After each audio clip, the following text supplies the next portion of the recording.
Intel hasn't been really a great performer in the last couple of years.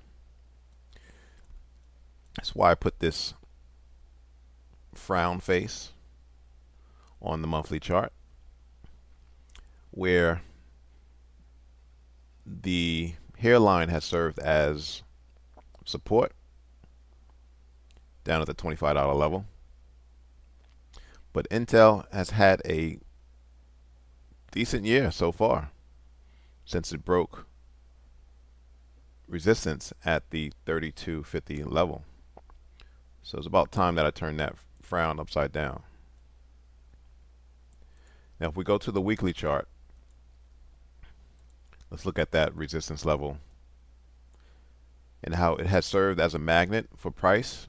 Resistance, resistance, support, support, before eventually finding buyers that bid up price to the next resistance support level at $40.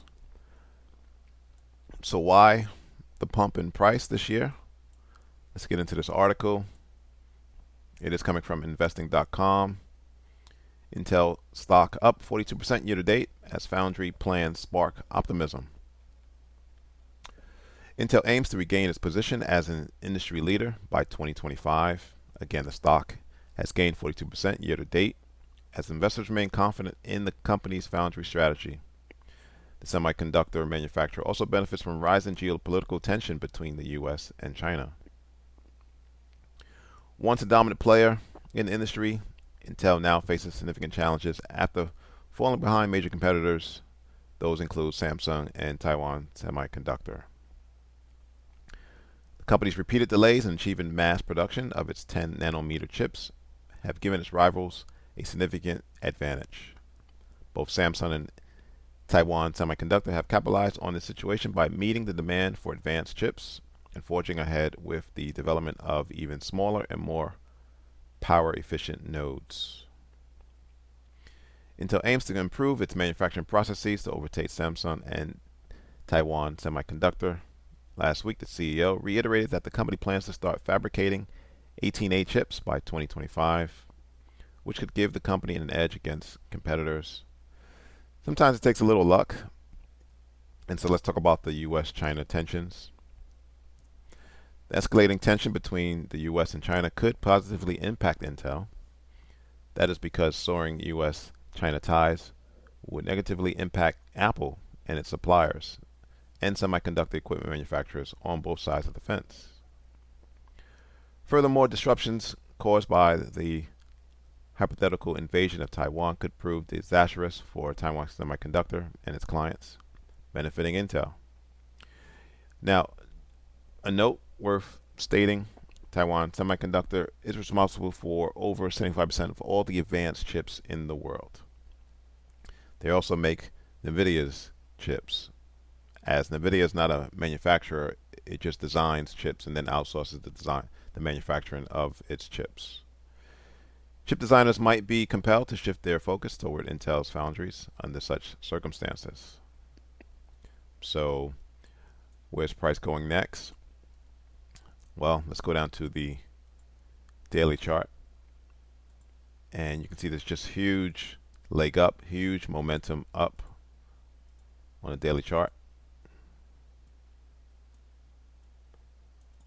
Now, what the chart suggests is that, just going back to the weekly chart for a second, you got 4 up green candles. So you got price in this support resistance band at $40. The setup will be a following.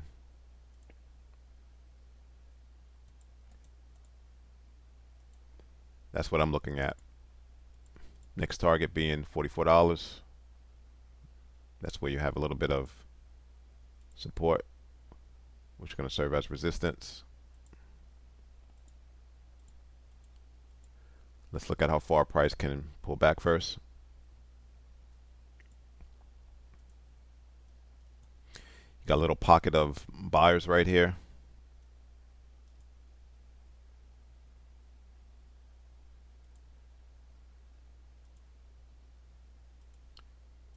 Now this level is only valid if price can close above this band. This will then serve as daily buyers at the $38 level. So Intel's worth, keep it on your watch list. I think it's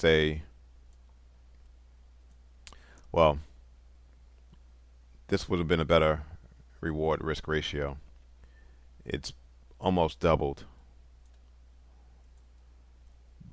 But if Intel can find its footing again, price can get back over time to the $57 level. Thanks for watching. Subscribe. Please like the video.